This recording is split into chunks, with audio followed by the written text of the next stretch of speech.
Vamos falar de uma história fascinante. É sobre um país que estava mesmo à beira do colapso e sobre um documento radical criado para o salvar.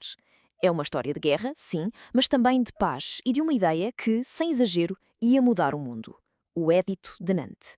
Esta pergunta parece super atual, não é? Mas acreditem, há mais de 400 anos, em França, a resposta a isto era literalmente uma questão de vida ou de morte. A coisa era mesmo séria. Pois é, no século XVI, a França estava a mostrar ao mundo que não era possível. Imaginem só, durante mais de 30 anos o país esteve completamente dividido. Guerras civis brutais, tudo por causa da religião, que estavam a destruir o país de dentro para fora. Ok, para percebermos bem esta confusão, temos de saber quem é quem. De um lado, tínhamos os católicos, a grande maioria da população, do outro, os hugonotes. E quem eram os hugonotes? Bem, era um nome que se dava aos protestantes franceses. Basicamente, eram cristãos que seguiam as ideias de um senhor chamado João Calvino e que, entre outras coisas, não concordavam com a autoridade do Papa. E o resultado disto tudo? Um caos absoluto. Não estamos a falar de umas discussões, estamos a falar de mais de 30 anos de uma guerra brutal entre católicos e hugonotes. Havia massacres, cidades destruídas, fome por todo o lado. A população vivia na miséria. E para piorar, o rei, a monarquia, era fraca, não tinha força para impor ordem. O país estava mesmo a desfazer-se. Mas, no meio deste caos todo, surge a figura central desta história, Henrique de Navarra. E ele era um líder diferente, com uma visão muito particular e um plano bastante ousado para tentar salvar a França. O caminho dele até ao poder é, no mínimo, interessante. Primeiro ponto, ele era um líder protestante, um hugonote, mas por uma série de voltas da história tornou-se o herdeiro legítimo do trono. E agora? Um protestante a reinar num país católico. Complicado. Então ele toma uma decisão super estratégica e muito polémica, converte-se ao catolicismo. O objetivo era unir o país. E assim que é coroado, em 1594, ele define a sua grande missão: pacificar a França. E qual foi a sua grande ferramenta para conseguir isto? Chegou em abril de 1598 e chamava-se o Édito de Nantes. Atenção, isto não era só mais um papelinho, um tratado de paz como tantos outros. Não. Era um documento legal super inovador, pensado para acabar com as guerras de vez. E qual era a brilhante ideia do Édito? Basicamente era isto. A identidade de uma pessoa como cidadão francês estava separada da sua religião. O que é que isto queria dizer? Que ser francês era mais importante do que ser católico ou protestante. A lealdade era ao rei, ao país. A fé, essa era uma questão pessoal. Parece simples hoje, mas naquela altura isto era uma ideia absolutamente revolucionária. Na prática, o Édito era um enorme exercício de equilíbrio. Vamos ver. Para os hugonotes, os protestantes, o que é que mudava? Passavam a ter liberdade de acreditar no que quisessem, em todo o lado, sem medo. Mas, atenção, só podiam praticar o seu culto publicamente em certos locais designados. E os católicos? Bem, o catolicismo continuava a ser a religião oficial do Estado e o culto católico estava permitido em todo o lado, sem restrições. Era um compromisso. Mas o Édito era muito mais do que apenas uma questão de religião. Trouxe uma revolução nos direitos civis para os hugonotes. A partir daqui, eles podiam ter cargos no governo, podiam ir para as mesmas universidades e escolas que os católicos, ser tratados nos mesmos hospitais e até tinham direito a herdar propriedades. Pela primeira vez, estavam a ser integrados na sociedade de forma plena.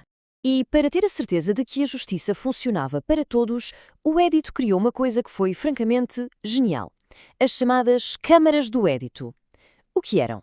Eram tribunais especiais onde havia juízes católicos e protestantes a trabalhar juntos. A ideia era muito simples: garantir que os julgamentos eram justos, baseados na lei e não na religião de cada um. Foi um passo gigante para criar confiança. Claro que Henrique IV sabia que a confiança não se ganhava só com leis no papel. Era preciso algo mais. Para os hugonotes se sentirem mesmo seguros e largarem as armas, ele deu-lhes uma garantia militar. Cerca de 100 cidades fortificadas, as praças de segurança, ficaram sob o seu controlo, e estas cidades tinham os seus próprios guardas, pagos pelo rei. Era a garantia de que não seriam atacados à traição. Ok, então o Édito trouxe a paz. Fantástico! Mas isso não quer dizer que estivesse toda a gente feliz. Longe disso. A verdade é que esta paz era complicada, muito frágil e teve de enfrentar imensa oposição. Um dos primeiros impactos, e um dos mais positivos, foi na economia. Foi um autêntico boom. Com a paz, era outra vez seguro viajar. Os agricultores podiam voltar para os campos sem medo e o comércio começou a florescer. A agricultura recuperou, as rotas comerciais reabriram, a França começou a levantar-se economicamente. E aqui vemos o grande contraste, o grande problema. Se por um lado a economia estava a disparar, o apoio popular ao édito era francamente baixo. Muita gente, tanto católicos como protestantes, não conseguiam aceitar a ideia de viver lado a lado com os antigos inimigos. A ideia de tolerância era esquisita para a mentalidade da época. E a oposição não vinha só do povo, vinha de gente muito poderosa. O próprio Papa, Clemente VIII, disse que o édito era uma ofensa à unidade da fé cristã. O Parlamento de Paris, que era o tribunal mais importante de França, demorou imenso tempo a aceitar e registar a lei. A resistência era enorme, o que só nos mostra como esta ideia era mesmo radical para aquele tempo. Infelizmente, esta paz, esta experiência de tolerância, não ia durar para sempre. O trabalho notável de Henrique IV começou a ser desfeito pouco a pouco depois da sua morte.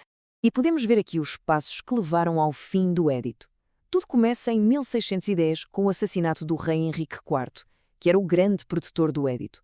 Depois, ao longo das décadas, o poder dos hugonotes foi sendo enfraquecido. Em 1628, por exemplo, o cerco de La Rochelle acaba com a sua força militar. Um ano depois, o Édito de Alès tira-lhe os direitos políticos, até que, em 1685, o rei Luís XIV dá o golpe final. Exato. Em 1685, o famoso rei Sol, Luís XIV, cancelou, revogou oficialmente o Édito de Nantes. De um dia para o outro, o protestantismo voltou a ser ilegal em França. As consequências foram brutais e imediatas. Os templos protestantes foram destruídos, as suas escolas fechadas, os pastores exilados. Os hugonotes ficaram com uma escolha terrível. Ou se convertiam ao catolicismo, ou fugiam do país, ou enfrentavam a perseguição. E o resultado foi este. Mais de 200.000 hugonotes fugiram de França. E atenção, não estamos a falar de um grupo qualquer.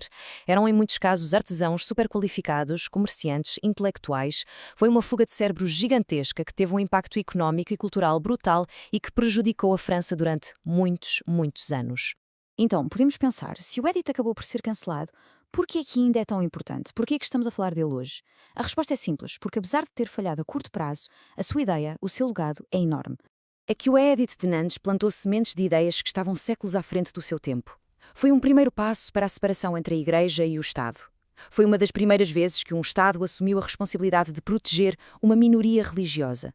Foi daqui que nasceram as primeiras ideias de liberdade de crença que temos hoje. No fundo, provou uma coisa muito importante, que a paz é bem mais valiosa do que uma unidade forçada. E isto leva-nos de volta à pergunta do início, não é? Sobre se é possível viver em paz com quem pensa de forma diferente.